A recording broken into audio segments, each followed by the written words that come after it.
안녕하세요. 인사이트 주식 채널의 아이입니다. 오늘은 제가 이제 전에 말씀드렸던 거시경제 흐름에 대한 얘기를 한번 쭉 해보도록 하겠습니다. 이거에 대해 분석을 지금 당장에 이제 여러분들이 공부를 하셔서 분석을 하기까지의 시간은 굉장히 오래 걸려요. 그렇기 때문에 제가 설명드릴 수 있는 요소 중에 가장 큰 변화라고 할 수 있는 큰 틀에서의 몇 가지만 여러분들께 알려드리도록 하겠습니다. 이것만 이해하고 가셔도 아마 여러분들이 바라보는 세상이 좀 다르게 보일 거예요. 일단 지금 기본적으로 우리 구독자 여러분들께서 어느 정도의 배경 지식이 있는지는 모르겠지만 저는 일단 첫 번째로 여러분들께 말씀드릴 부분은 양적 완화에 관한 얘기예요. 기본적으로 세상을 바라보는 틀에서의 이 양적 완화를 저는 가장 큰 변혁기라고 봅니다. 특히나 우리가 투자에 있어서 이 양적 완화를 모르고 투자하는 분들은 정말 아무것도 모르고 투자하시는 분들이라고 생각해요. 그래서 이 양적 완화라는 거에 대해 먼저 알고 이것이 지금 코로나를 기점으로 해서 다르게 움직이고 있다, 변했다라는 거를 여러분들께 말씀드리고 싶어요. 그리고 이 변한 부분에서 우리는 확실하게 투자 포인트를 잡을 수 있습니다. 일단 첫 번째로 말씀드릴게요. 양적 완화라는 거는 2008년 모기지 사태 이후 처음 시행되게 됐어요. 정부에서 직접적으로 연준에서 돈을 풀기 시작하면서 통화량을 늘리기 시작해요. 이 통화량을 늘리기 시작하면 우리가 시중에 적정으로 있었던 통화량보다 더 많은 통화량이 생기니까 가격에 있어서 버블이 생기게 됩니다. 일정 수준의 통화량만을 유지하면서 지내간다면 항상 주가나 부동산에 버블이 낄 걱정은 없을 겁니다. 근데 이 통화량이 늘어나기 시작하면서 그냥 뭐 별일 없어도 버블이 좀 조금씩 끼기 시작합니다. 특히나 한국 같은 경우에는 부동산으로 이어졌고요. 미국 같은 경우에는 주식시장으로 이어졌죠.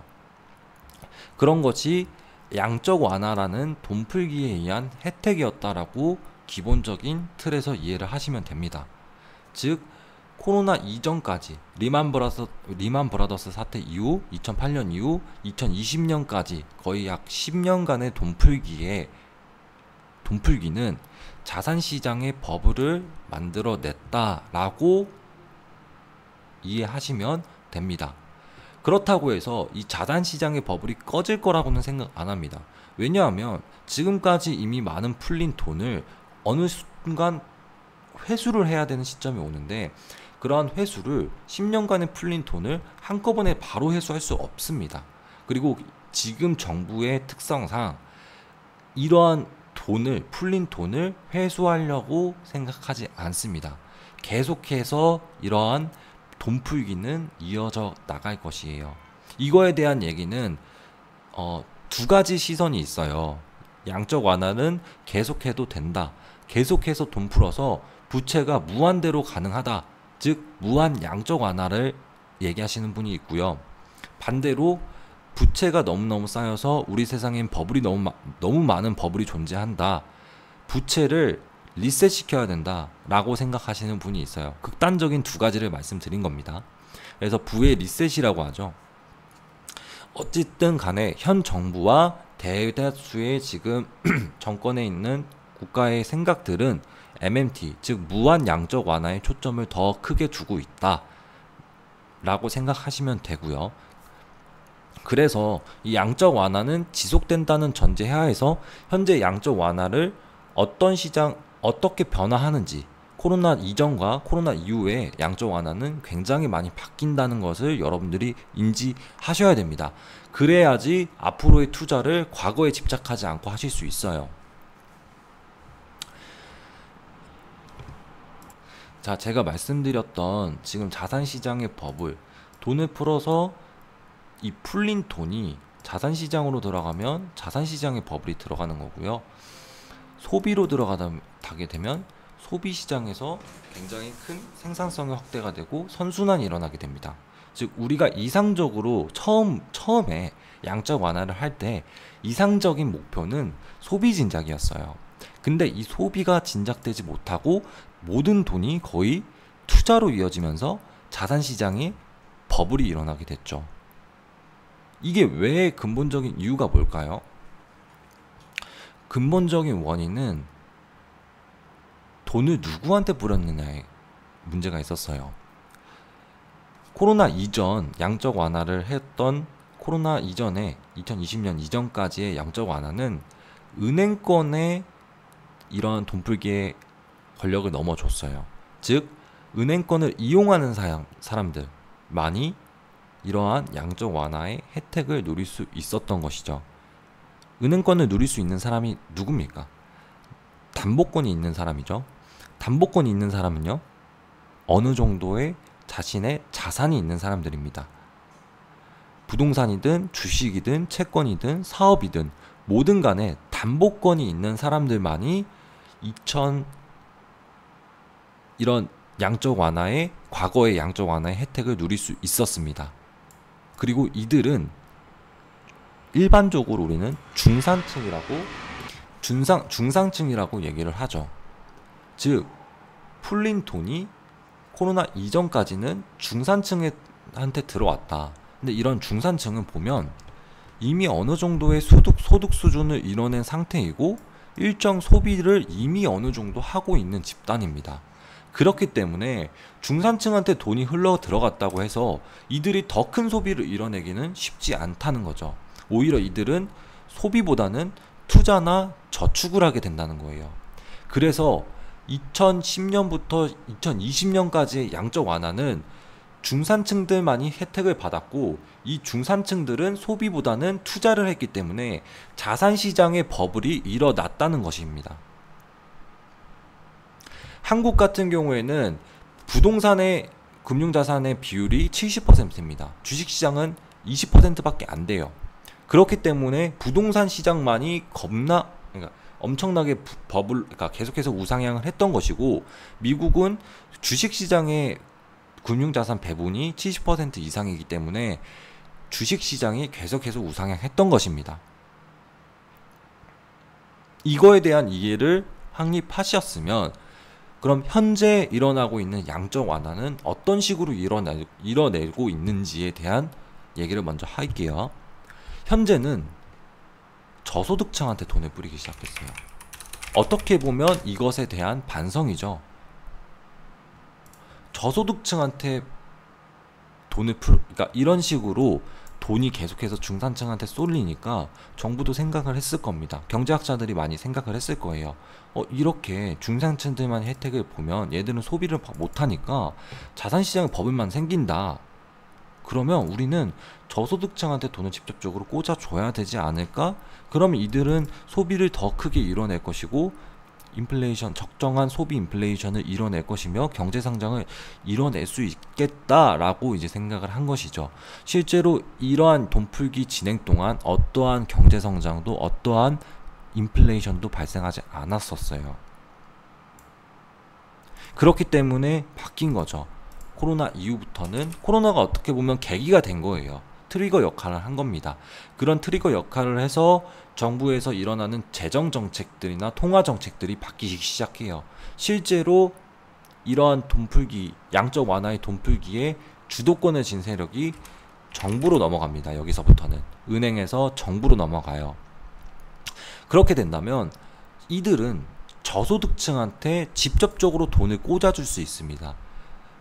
의회에서 법안을 발의해서 어떠한 특혜나 이들에게 특혜나 아니면 여러 가지 정책들을 짜낼 수 있죠. 지금 현재로서 당장 생각해 본다면 실업급여가 될 수 있죠. 그 다음에 재난지원금이 있을 수 있죠. 그 다음에 연체를 이제 모기지 연체에 대한 부분들을 지급해 줄 수 있죠.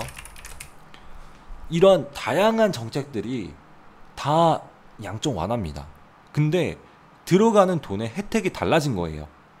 과거에는 은행권에 힘을 줘서 중산층들만이 담보권 있는 사람들에게만 돈이 흘러 들어갔다면, 현재 코로나 이후부터는 정부 주도로 해서 저소득층한테 돈이 들어가고 있다는 거예요. 저소득층한테 돈이 들어가고 있으면 투자가 늘어날까요? 소비가 늘어날까요? 과거에 물론 여러분들이 생각했을 때 돈이 생겨도 투자는 하겠지라고 생각할 수 있어요. 비율에 대한 얘기입니다. 과거에 투자 70, 소비 10이었으면, 투자 90, 소비 10이었으면 지금은 투자 40, 소비 60으로 변할 수 있다는 거예요.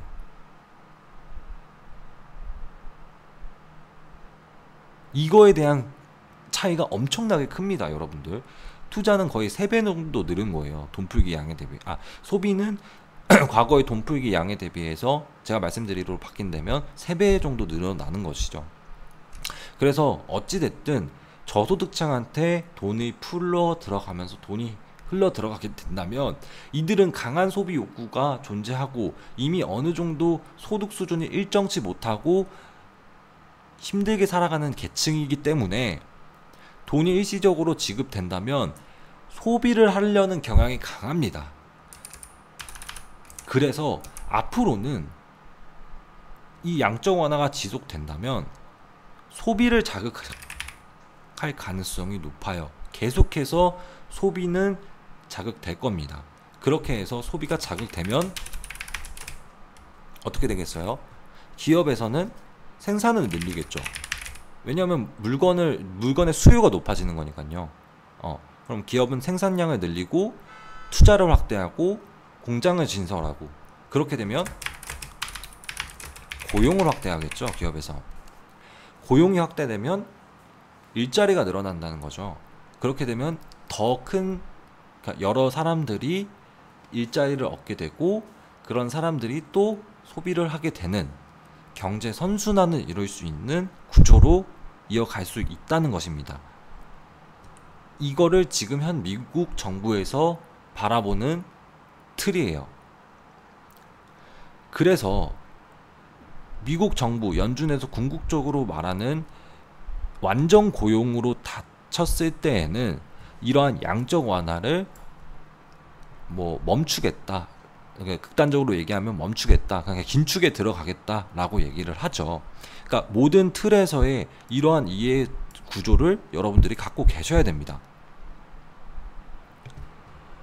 왜냐하면 여기에서 완전 고용이 일어났으면 더 이상의 고용 확대는 일어나지 않는다는 것이잖아요. 그러면 더 이상의 그 고용 확대가 일어나지 않는다면 당연히 무리해서 돈 풀기를 할 필요가 없다는 거죠. 그래서 이제 연준이나 미 재정부에서 말하는 긴축의 단계가 목표시가 완전 고용이고, 이 완전 고용은 실업률 3%입니다. 그래서 이런 툴로서 지금 현재 일어나고 있고, 과거에 그러면 지금 여러분들께 여기에서 투자 팁들이 나와요. 지금 제가 이렇게 여러분들께 쭉 설명을 드렸잖아요. 그럼 여러분들이 이 설명을 들으면서 어떤 것에 투자를 해야 되는 게 맞는가라고 여러분들 스스로 생각이 드셨나요? 이거를 계속해서 생각하셔야 돼요. 내가 이렇게 공부를 하면서도 내 투자와 직접적인 투자와 연관돼서 내가 벌 수 있는 것과 연관돼서 한번 생각을 해보세요. 여기에서 말하는 자산시장의 버블이 일어났던 거는 확실하게 이루어졌죠. 근데 제가 말씀드렸던 한국 시장과 미국 시장은, 특히나 한국 시장은 부동산 버블이 심했다. 이 부동산 버블이 심했던 이유는 한국인들의 특유의 집착 소유가 있기 때문이다. 한국인들 그 집 집착을 하는 그 소유욕이 강하기 때문에 이런 부동산, 그러니까 금융자산 내에 그 부동산의 배분이 70% 이상이다. 전체 한국 시장에서의 금융자산의 배분에서 부동산이 70% 정도를 차지한다. 그렇기 때문에 이러한 양적 완화의 혜택이 이쪽으로 우리는 많이 갔던 것이다 라는 거예요. 거시적 경제 틀에서의 부동산 버블을 해석하면 이렇습니다. 그런데 중요한 거는 앞으로는 이게 바뀌었다는 거죠. 소비를 자극하고 기업 생산하고 고용 확대하는 이러한 툴에서는 부동산 시장이 오를 기미는 보이지 않습니다. 여기가 가장 큰 국면에 이르렀다는 거예요. 그래서 요즘 부동산에 대한 버블 얘기가 많이 나오는 것이고요. 실제로 지금 모든 지표가 부동산에 고점이다라고 말해주고 있어요. 물론 이 고점이 더 높은 고점을 향해 갈 수 있겠지만 앞으로 3년 안으로는 꺼질 거라고 봐요. 이 버블은. 그렇기 때문에 한국 시장은 이 부동산 리스크가 존재합니다. 즉 주식에 투자에 있어서도 부동산 리스크를 안고 가셔야 돼요. 만약에 부동산 버블이 꺼지기 시작한다 하면 일시적으로 모든 금융시장이 자산시장이 충격이 오기 때문에 한국은 일단 부동산에 대한 리스크가 현재 존재하고 있다. 왜냐? 지금까지 한국 부동산 시장은 양적 완화의 돈풀기에 의한 혜택으로서 올라왔는데, 물론 어느 정도 그러한 상황에서 자산시장에서의 들어오는 돈이 이제 줄어들기 시작할 겁니다.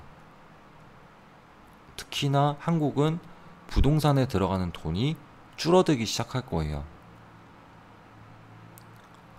그리고 그러한 돈들은 소비로 이어질 거고요. 즉 자산시장의 버블이 일어나는 국면은 앞으로는 줄어들 가능성이 높습니다. 오히려 실적 위주의 움직임이 더 강할 거예요. 실제로 돈을 많이 버는 기업, 즉 소비 성장주라고 얘기를 하면 더 좋을 것 같아요. 소비가 쏠리는 기업들에 의해서 우리가 투자를 해야 더 큰 돈을 벌 수 있다고 생각이 들어요. 과거 10년 동안은 부동산, 성장주 이런 것들이 미친 랠리를 보이면서 올랐던 국면이었다면 앞으로의 짧게는 바이든 정권 동안의 4년, 5년 동안의 흐름은 저는 이 소비라고 봐요. 그렇기 때문에 정말로 거시적으로 본다면, 거시적인 큰 틀에서 본다면 앞으로의 10년, 과거의 10년은 자산시장의 버블이었다면 앞으로의 10년은 앞으로의 10년의 키워드는 소비입니다, 여러분들. 이걸 꼭 기억하시고 여러분들이 투자에 있어서 생각을 하시면 좋을 것 같아요. 그래서 어떻게 정부에서 어떤 정책을 짜는지에 대한 것도 더 심도 있게 봐야 되고요. 금리나 테이퍼링, 금리 인상, 한국 같은 경우는 금리 인상을 더 빨리 한다고 하죠. 그런 부분들도 이러한 이해관계의 틀에서 어떤 식으로 작용할지에 대한 것들을 생각해보고 리스크 관리를 하는 것이죠. 일단 저는 큰 틀에서의 이해에서 이러한 소비와 관련된 이 소비에 대한 키워드가 들어간 기업들이 앞으로 5년, 10년 동안은 엄청나게 큰 성장을 그러니까 지속적인 성장을 바라보기 좋다라고 말씀드릴 수 있겠습니다. 이 경제적인 제가 틀에서의 설명에서는. 그래서 여러분들 오늘은 양적 완화에 대한 어떻게 보면 굉장히 중요한 주제였어요. 이거에 대한 이해를 하시고 나면 정말로 정부에서 어떤 정책을 한다, 어떤 정책을 한다에 대한 이해도도 굉장히 높아질 것이고요. 그리고 세상을 보는 틀이 좀 달라지긴 할 겁니다. 완벽하게 이해를 하신다면. 그래서 제가 앞으로 또 이러한 비슷한 주제에 관련돼서는 계속해서 여러분들께 영상으로 올려서 설명을 드리도록 하겠습니다. 일단 여기까지 오늘 영상에서 마치고요. 궁금한 점 있으시면 이메일이나 아니면 댓글로 해서 남겨주시면 답변 드리도록 하겠습니다. 감사합니다.